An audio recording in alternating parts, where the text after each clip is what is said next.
Hello everyone. এরকম মজার মজার শীতের সবজি দিয়ে এরকম নুডলস রান্না করে যদি সন্ধ্যার নাস্তায় খাওয়া যায়, তাহলে কিন্তু ব্যাপারটা অনেক বেশি ভালো লাগে। ছোটবেলায় যখন আমরা এই নুডলসগুলো খেতাম খুব বেশি ভালো লাগতো। টিফিনে বা সন্ধ্যার নাস্তায় কিন্তু অনেক বেশি ভালো লাগে। তো আজকে কিন্তু সেই ছোটবেলার নুডলসের রেসিপিটাই আজকে আমি নিয়ে এসেছি আপনাদের সাথে, একেবারে বেশি করে সবজি দিয়ে মজাদার এই নুডলসটি। চলুন দেখে নিই। আমি আজকে চিংড়ি মাছটা ইউজ করব। চিংড়ি মাছটা যদি খুব বেশি ভালো লাগে একটু সয়া সস, লেবু রস আর লবণ দিয়ে মেখে নিলাম। এখানে আমি নানা রকমের সবজি নিয়ে নিয়েছি, আপনারা পছন্দ মতো সবজি নিতে পারেন। আমি আজকে নিয়েছি বরবটি, ফুলকপি, বাঁধাকপি, গাজর আর হচ্ছে ক্যাপসিকাম। তো আমি প্রথমে ফুলকপিটা একটু ভাপিয়ে নিচ্ছি, একটু পানিতে গরম করে আমি একটু ভাপ দিয়ে নিব।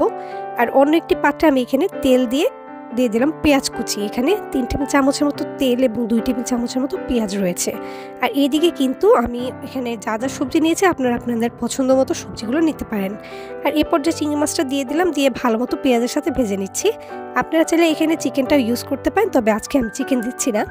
তারপর প্রথমে বাঁধাকপি আর গাজর যে গ্রেট করে রেখেছিলাম সেগুলো দিয়ে দিলাম, বরবটিটাও দিয়ে দিলাম। তারপর খুব ভালো মতো একটু নাড়াচাড়া করে এগুলোকে একটু রান্না করে নিচ্ছি। আপনারা কিন্তু চাইলে এখানে আরও অনেক ধরনের সবজি দিতে পারেন আপনাদের পছন্দ অনুযায়ী, কিংবা মাশরুম আর অন্যান্য জিনিসও অ্যাড করতে পারেন। আর এখানে আমি লম্বা নুডলসটা নিয়েছি, এটা ভালো মতো সিদ্ধ করতে দিয়ে দেবো।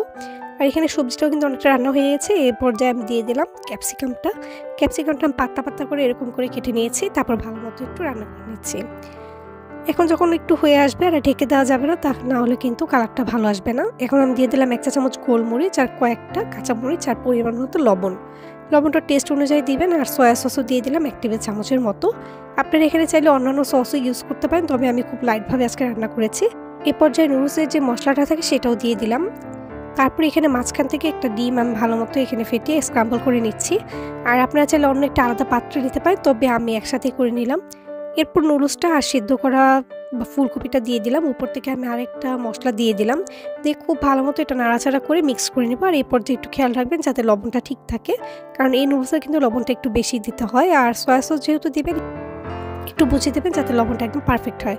ব্যাস তৈরি হয়ে গেলো মজাদার সবজিতে ভরপুর আমার এই নুডলসটি। কেমন লাগলো জানাবেন। সন্ধ্যার নাস্তায় কিন্তু অসাধারণ লাগে। বাসায় অবশ্যই তৈরি করে থাকলে আমার সাথে ছবিটি শেয়ার করবেন। ধন্যবাদ সবাইকে।